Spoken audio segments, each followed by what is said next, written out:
are you? And where are you going? What do you want?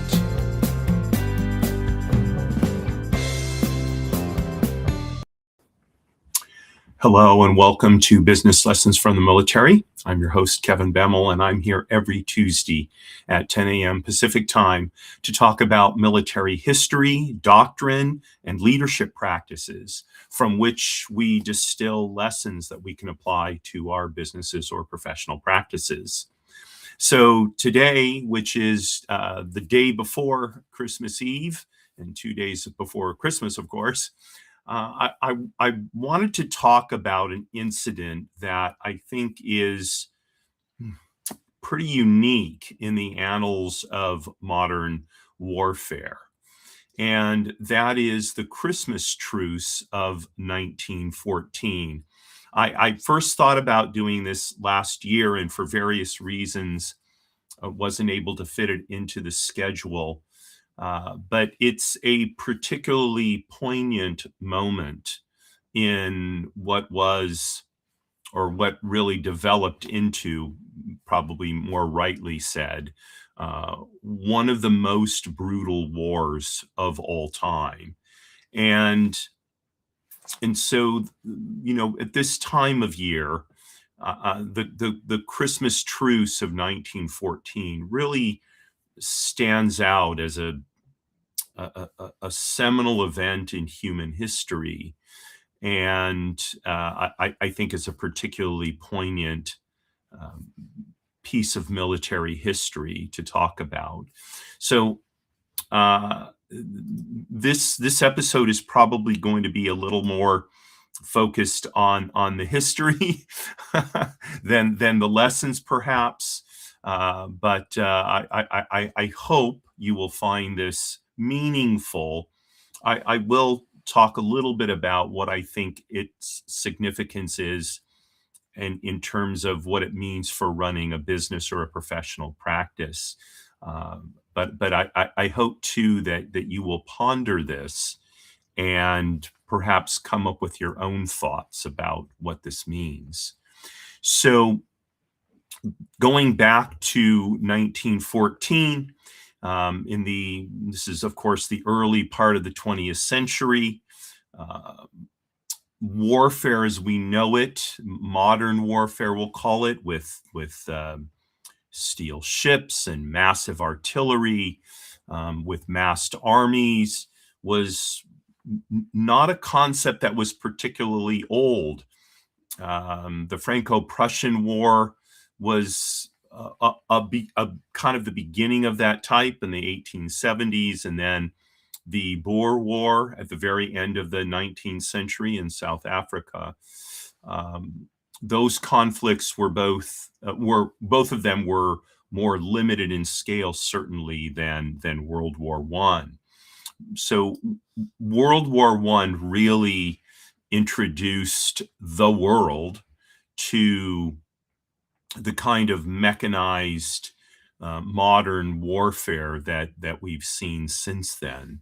So there's many causes of World War I. In the second decade of World War I, Europe had really become a tinderbox.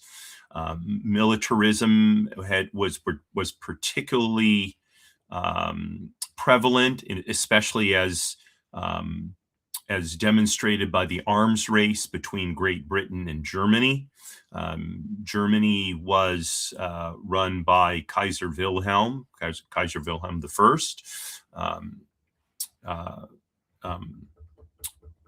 Great Britain, I want to say the prime minister was Lloyd George. I believe Queen Victoria was dead by this point. The European alliances fell into basically three camps: what was known as the Triple Entente, Great Britain, France, and Russia. They were also known informally as the Allies, and the Triple Alliance, made up of Germany, Austria-Hungary, and Italy. Sort of exacerbating the conditions in Europe, was imperialism, which was still going on at this time. Um, Germany felt it was kind of late to the race for colonies. In fact, Kaiser Wilhelm operated with a big chip on his shoulder. He was a relation of Queen Victoria, but he oftentimes felt that she put him down. He was kind of an also ran among the monarchs of Europe.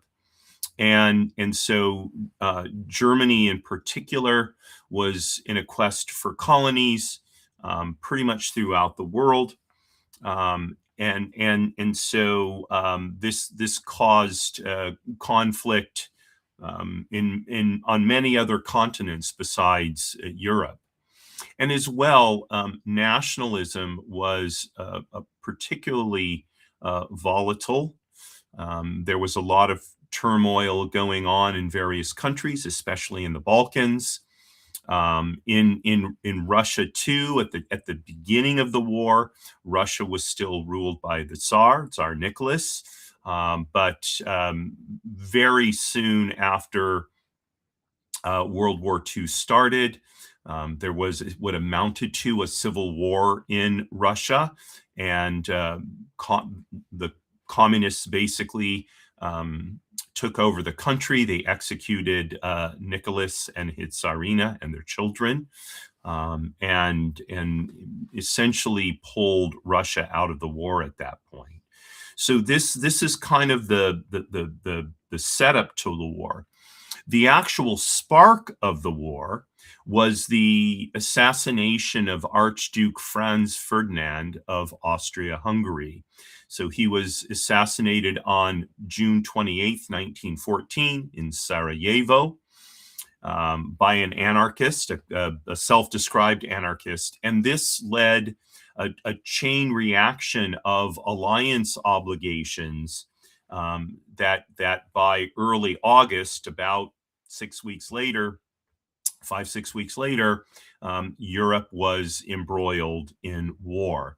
Now, as is sometimes the case, people's perceptions of what was going to happen turned out to be dramatically incorrect.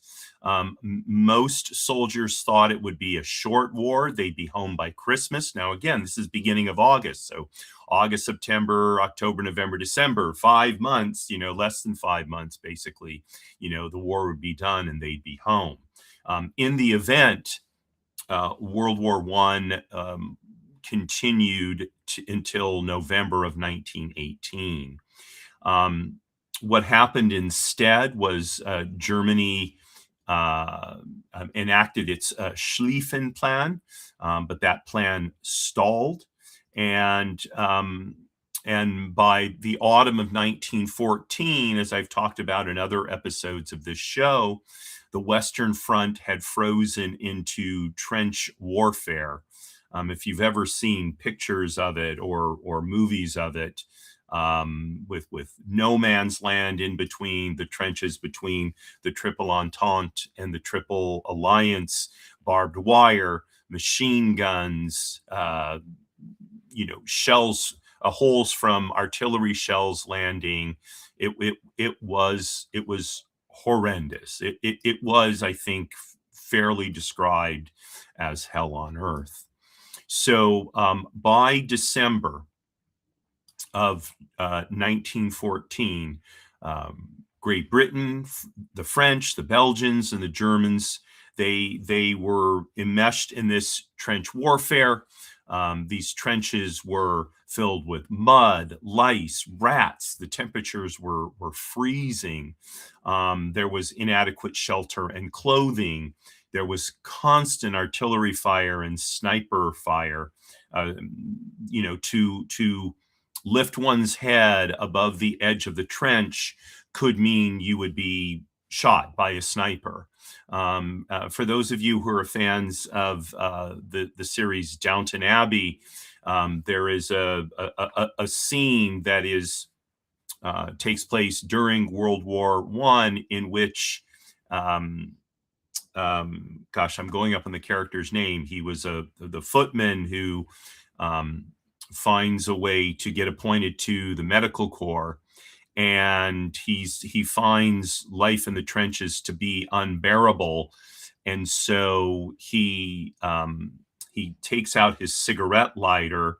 He lights the lighter and he holds his hand up above the edge of the trench, knowing that his hand is going to get shot, and indeed it is. And as a result of that wound, he's sent home. So, while that's, of course, dramatized for the show, such occurrences happened for sure during World War One. And there had and even by December, only 5 months into the war, 4.5, 5 months into the war, there had been thousands of casualties for minimal at best territorial gains. In some cases, the trenches were only 30 to 100 yards apart. The enemy was visible and audible, so the Germans could hear the British and the French, and vice versa, in some cases, from their entrenched positions. So the lead up to the truce, despite propaganda portraying the enemy as monsters, the rank and file soldiers noticed that there was a great deal of suffering on both sides, and they were suffering similar fates. Again, the mud, the rice, not the rice, the mud, the lice, the rats, the horrible conditions, the noise, the chaos, the fear. And they also noticed similar human behaviors, the singing, the joking, soldiers repairing the trenches, just a bleak existence that they shared. So as Christmas approached, several factors converged. First of all, both the Germans and the British held a deep cultural significance to Christmas. So, while I've never been to Great Britain, I was stationed in Germany in 1917. I'm sorry, 1917. Listen to me. In 2017, during the Christmas season. And I had the opportunity to visit a number of Christmas markets and to see people out socializing, having mulled wine, and just gathering as friends and talking and smiling and laughing. Very different, by the way, than the way Christmas is celebrated here in the United States. Christmas is a much more social and much less commercial endeavor in Europe than it is here, and I think that is much the same in Great Britain. Although I'm sure you hear complaints of the over commercialization of Christmas in Europe as well. So this matching of the cultural significance of Christmas between the British and the Germans, I think, resonated with a lot of the soldiers. Many units received Christmas parcels from home. There were gifts of food, tobacco, just small kind of small gifts, other types of gifts included, socks or whatever.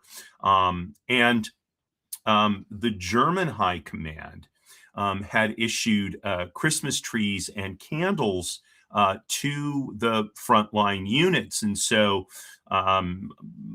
it's very likely that again, the British especially saw these trees, and again, for the soldiers, it resonated with them. Thoughts of previous Christmases, thoughts of home, etc.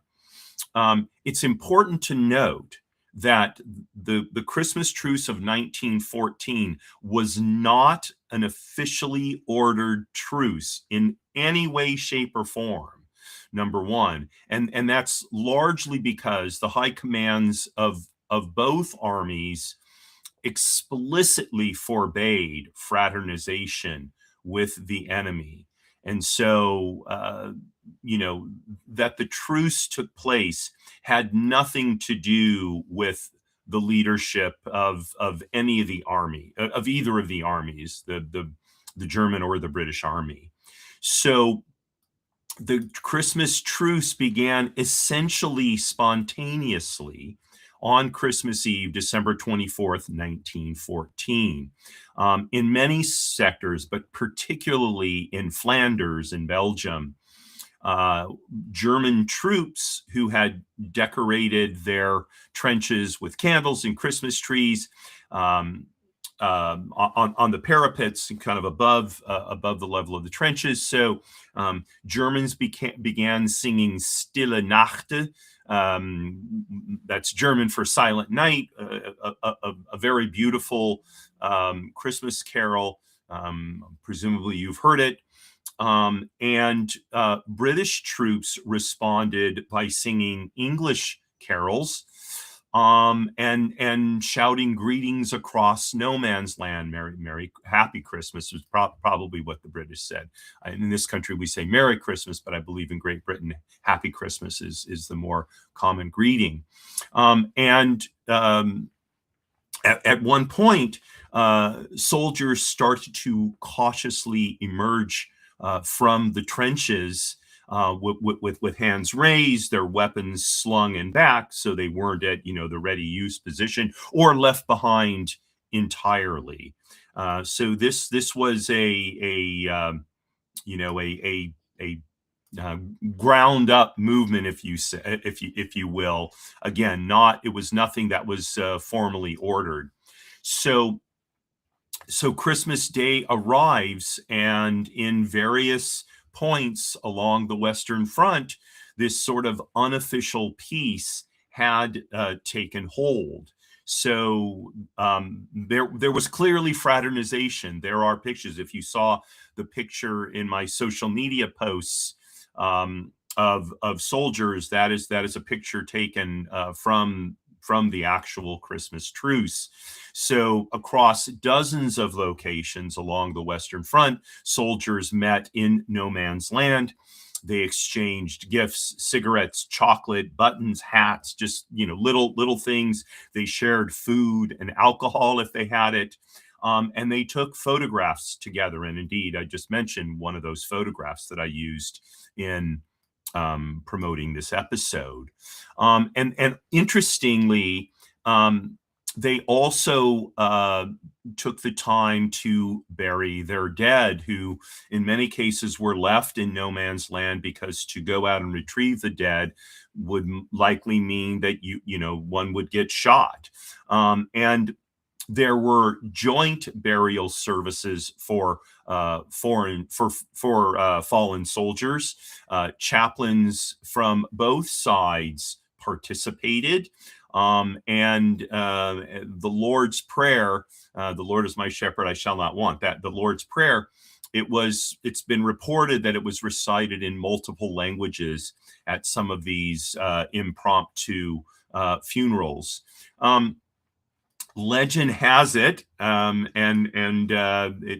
it comes from what are thought to be credible sources, that there were a number of improvised football games, what we here in the United States call soccer, not football with pads and helmets and all that. And supposedly one German unit reportedly won a 3-2 victory even. So, like the Christmas truce itself, these matches were informal, they were symbolic. This was not an organized tournament. So I'm going to take a quick break here for a break and come back and talk some more about the Christmas truce. America is a maritime nation. Our freedom and security depend on strong sea services. The Beverly Hills Council of the Navy League stands with our Navy, Marine Corps, Coast Guard, and Merchant Marine through community support, education, and advocacy. For over 120 years, Americans of all walks of life have heeded our call. No prior military service is required to join our mission.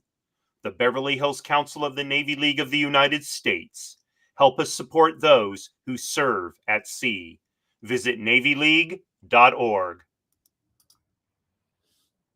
So this is Business Lessons from the Military. I'm your host, Kevin Bemmel. I'm talking about the Christmas Truce of 1914, an extraordinary event in the very early part of World War I.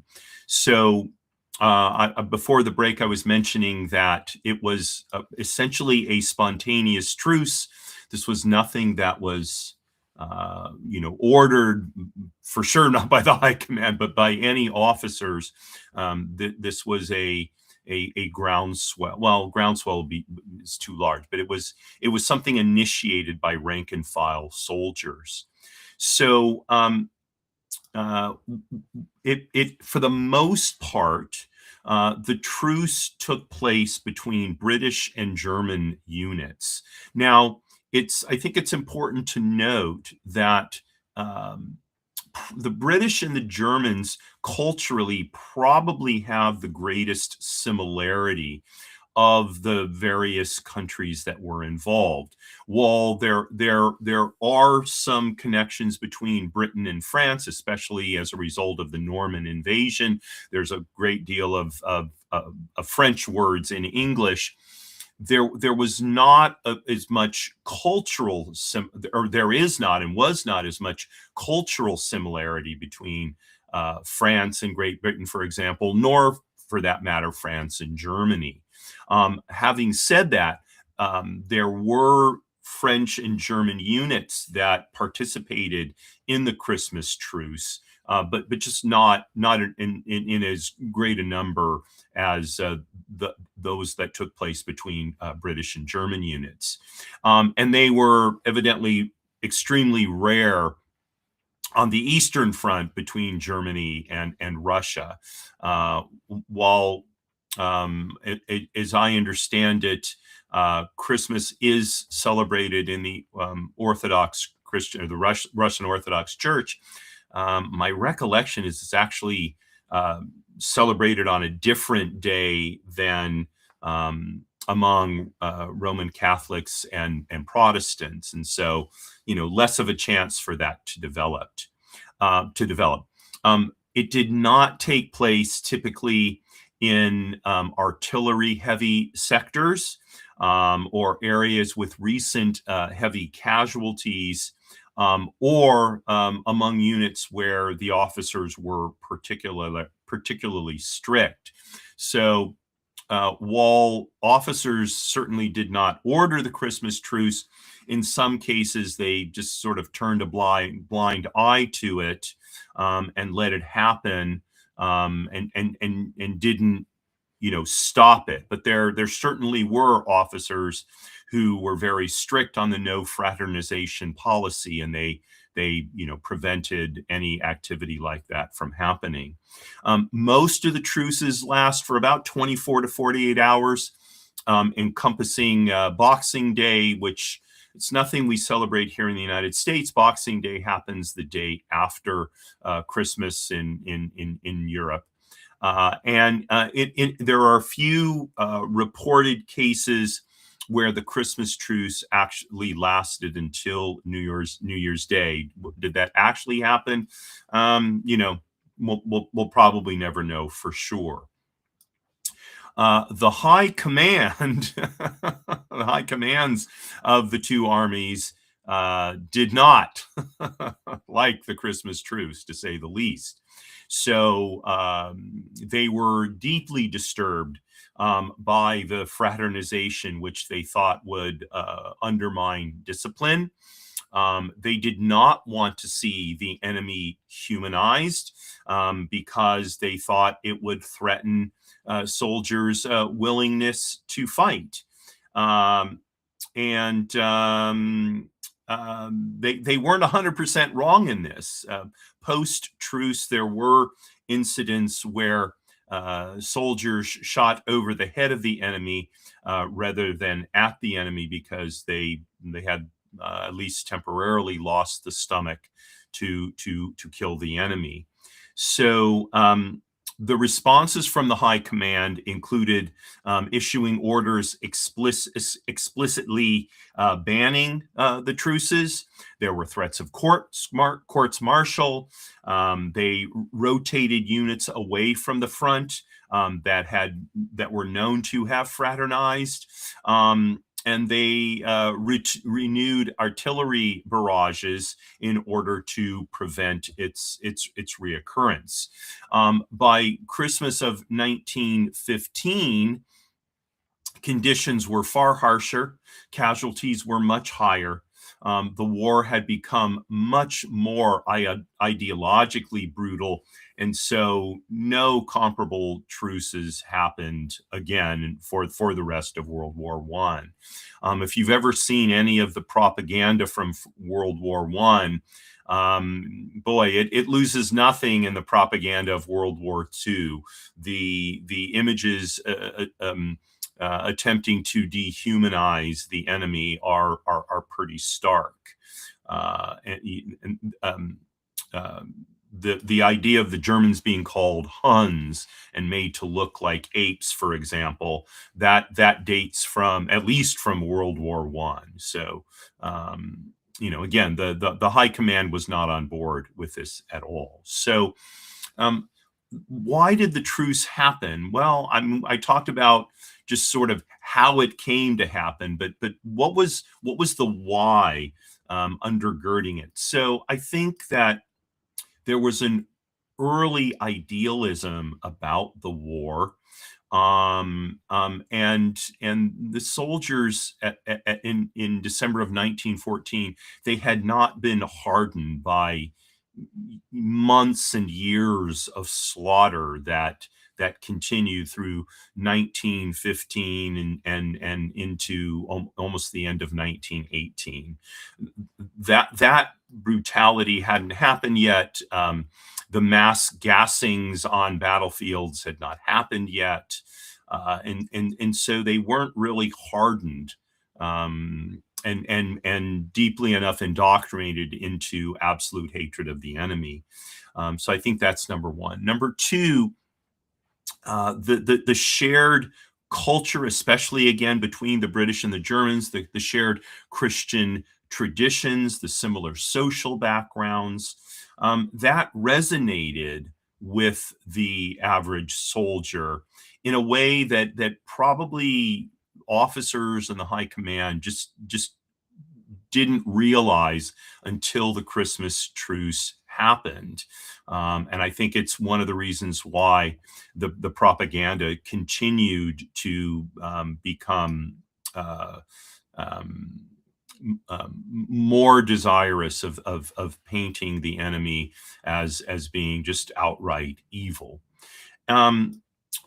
Next, it was a static war, unlike World War II, which was a mobile war.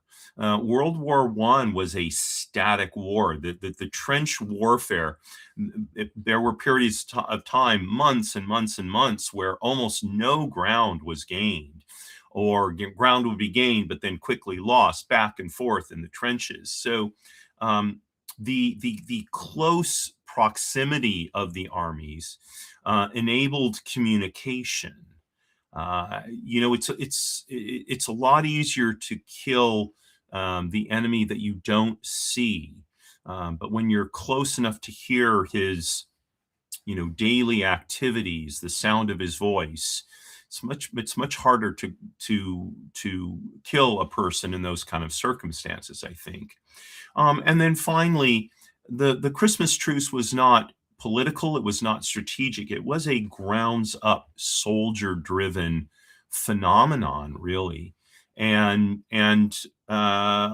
you had what were called doughboys, the British soldiers, and you had the German soldiers, a lot of them very young, far away from home on Christmas, undoubtedly lonely in horrible circumstances.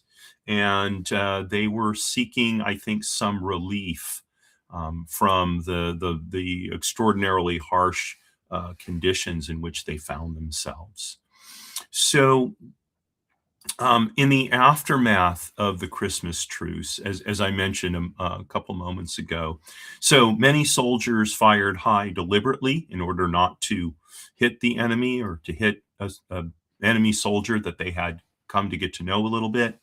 In some cases, attacks were delayed as long as possible, um, and it's the impact on the morale of the soldiers was complex. So on the one hand, they were uplifted by a sense of shared humanity. On the other hand, they were sobered by the reality of the war and the fact that in the end, the Christmas truce had no impact on the course of the war. It was, for all intents and purposes, a moment in time, but one that left political and military leadership unmoved in its goals for World War One.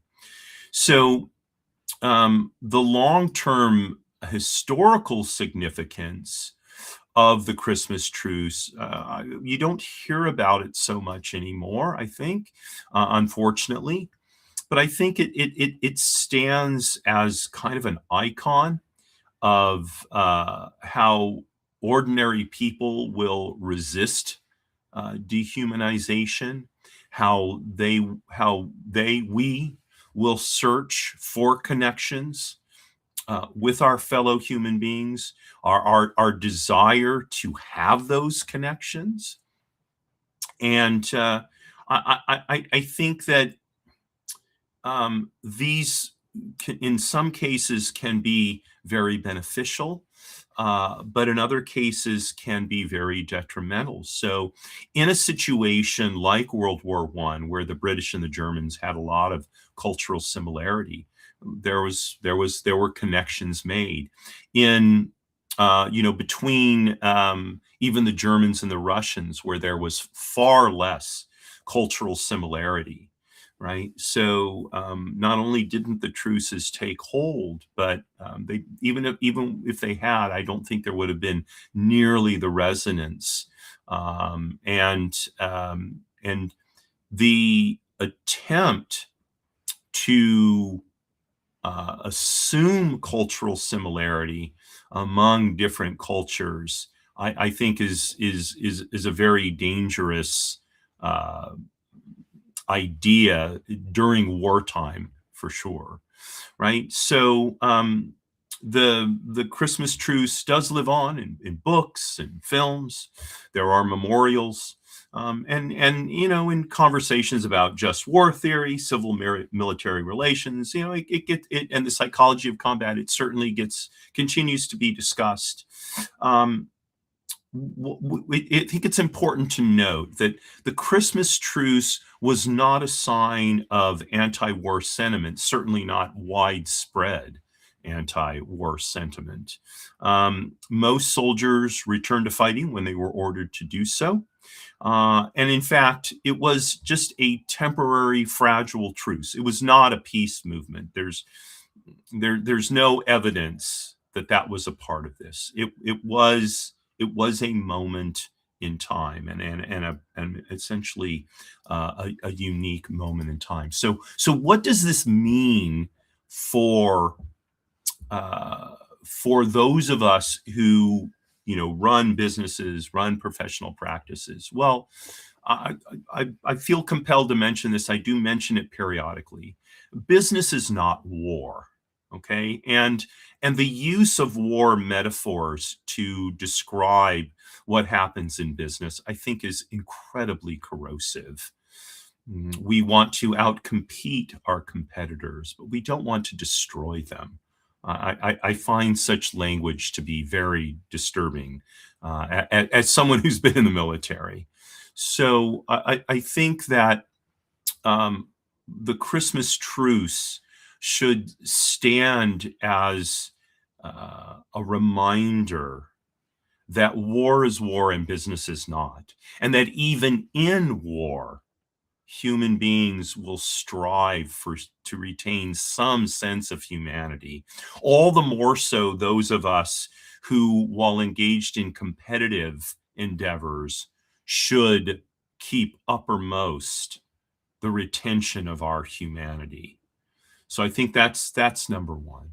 Number two, there is wisdom and a collective wisdom, uh, a moral wisdom that may bubble up from the rank and file people in our organizations, and we shouldn't ignore it. Indeed, we ignore it at our peril.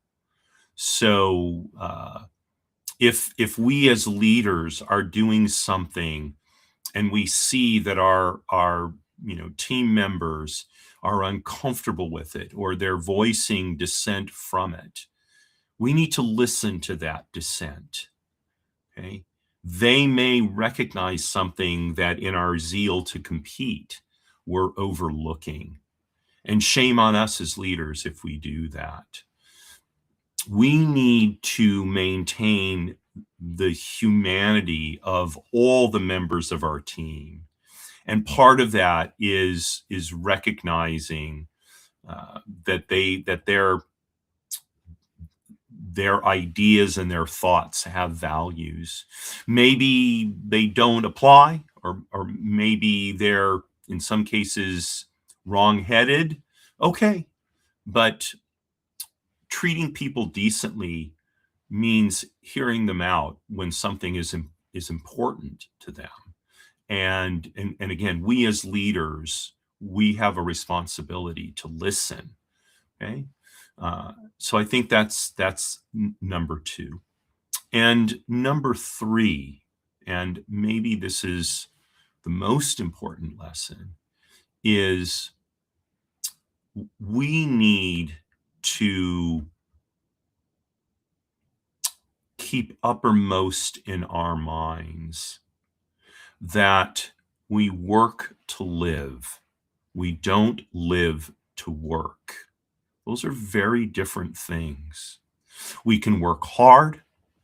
We sometimes will work long hours, and we may drive ourselves to do difficult activities in our work. All of those are fine.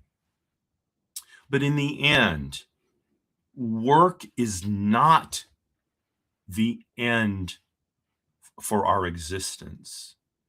Work is the way in which we bring additional meaning to our existence. But that existence includes family, friends, service to our communities and our nations. And we should not let our zeal to outcompete, let alone conquer our competitors, overrule this fundamental idea. So this is my last episode of season 3 of Business Lessons from the Military. The next episode will be next year, 2026, season 4. And I hope going forward that we'll remember that we work to live. Because in the end, that's why I do this show, to give you ideas on how to work better, smarter, how to compete better, but to do so in order that you can live a better life for you, the members of your team, your families, and your loved ones. So I thank you very much for joining me today, especially live viewers. Had a couple more than usual today, and that's very gratifying. I appreciate your viewership this year. You've helped me grow my channel, and hopefully in return, I've been able to give you some ideas, maybe some support when you were struggling, and if so, then my purpose for this show, indeed for all of my shows, has certainly been met. So tomorrow will be my final show for 2025. It's my annual Christmas Eve show that I do. I know it's funny, the Jewish guy doing a Christmas Eve show. I take a moment to commune with my Christian brothers and sisters at this time of year. And so I hope you'll join me 10 a.m. tomorrow for the special edition of the Way to Wow shows. And I, again, with deep gratitude that you watch these shows. And that just leaves me to sign off and say, Marie, darling, you are my belle. Courage at all times, my friends.